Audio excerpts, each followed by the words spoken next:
एक नगर में भगवान शिव का एक भव्य मंदिर था, जहां हर वर्ष दूर दूर से भक्त शिव जी के दर्शन के लिए आते रहते थे। सावन का महीना था। दूर दूर से कांवरियां कांवर लेकर भगवान शिव को जल चढ़ाने के लिए आए हुए थे। मंदिर का परिसर भक्तों से भीड़ से भरा हुआ था। तभी अचानक आकाश में बिजली कड़की और सोने का एक थाल उतरा। उसी के साथ एक भविष्यवाणी हुई कि जो कोई भगवान शंकर का सच्चा भक्त और प्रेमी होगा, उसी को यह थाल मिलेगा।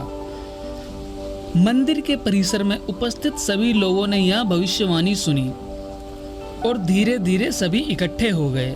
जो लोग मंदिर की व्यवस्था देखते थे, उनकी देखरेख करते थे मंदिर की, उन्हें तो पूरा विश्वास था कि यह थाल हमें ही मिलेगा, इसलिए वे सबसे आगे जाकर खड़े हो गए।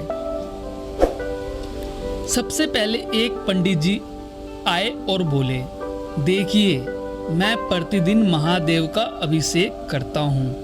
अंत मैं ही भोलेनाथ का सबसे निकटवर्ती प्रेमी और भक्त हूँ, इसलिए थाल मुझे मिलना चाहिए। इतना कहकर पंडित जी ने थाल उठाया।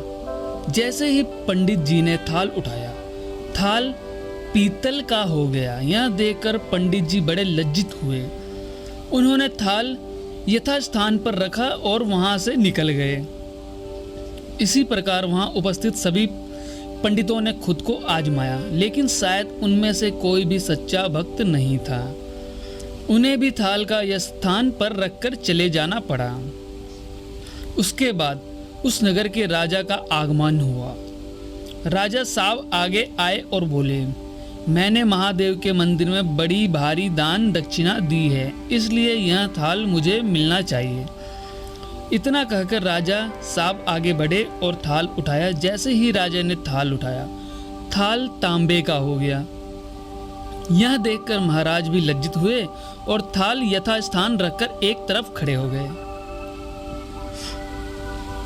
इसके बाद इसी तरह एक से बढ़कर एक दानी, महात्मा और भक्त पधारे और थाल उठाया, लेकिन किसी के हाथ में कुछ और किसी के हाथ में कुछ हो गया, लेकिन सोने का नहीं रहा। तब लोगों को पता चला कि हम में से कोई भी महादेव का सच्चा भक्त नहीं है। उसी समय एक किसान का आगमन हुआ। वो बेचारा महीनों बाद आज चातुर्मास के सोमवार के शुभ अवसर पर शिवजी के दर्शन करने आया था। गरीबी और गृहस्थी के बोझ तले दबा दिन रात खेतों में मेहनत मजदूरी करके अपना और अपने परिवार का गुजारा करता था। अभी रास्ते में ही आ रहा था कि कोई भिखारी मिल गया और कुछ खाने को मांगने लगा। इस किसान को दया आ गई। अपने खाने के लिए जो खाना लाया था वो उसने उस भिखारी को दे दिया। थाल के बारे में इसने भी सुना था, लेकिन इसने उस और कोई ध्यान नहीं दिया। सीधा मंदिर में गया और महादेव का पूजन करके बाहर आ गया। परिक्रमा करके जाने को हुआ, तभी पीछे से एक व्यक्ति बोला, भाई तुम भी थाल को उठाकर देख लो, हो सकता है तुम ही वह सच्चे भक्त हो जिसके लिए यह थाल आया है। किसान को लगा वह व्यक्ति उसका मजाक बना रहा है। किसान ने हंसते हुए कहा, भाई मैं तो कभी कोई पूजा पाठ भी नहीं करता, महीनों ने एक आध बार मंदिर आ जाता हूँ, मैं काहे का सच्चा भक्त। वह अजनबी बोला, भाई हम तो देख चुके हैं, हमारी भक्ति तो दो कोरी की भी नहीं है।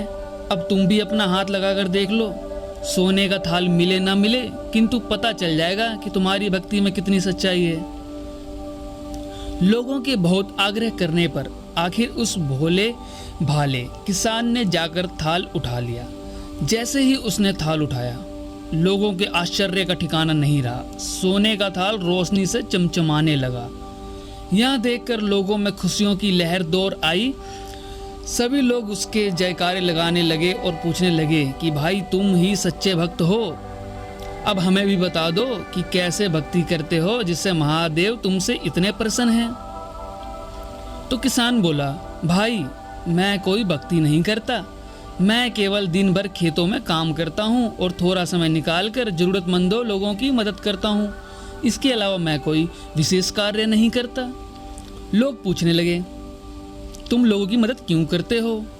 हंसते हुए किसान बोला, सुकून। दूसरों के चेहरे पर मुस्कान देखकर मुझे जो आनंद और खुशी होती है उसे मैं शब्दों में बयान नहीं कर सकता। शायद यही कारण है कि महादेव मुझसे खुश हैं। इसलिए हमेशा याद रखें, सत्कर्म का आरंभ भी आनंद से होता है और अंत भी आनंददायक होता है, और दुष्कर्म का आरंभ भी दुख से होता है और अंत भी दुखदायक होता है। आप सैकड़ों मील की यात्रा करके भी दूसरों का दिल दुखाते हैं तो आपकी वह तपस्या, साधना और महादेव का दर्शन धूल के बराबर है। जय शिव गुरु, जय शिव गुरु, जय शिव गुरु।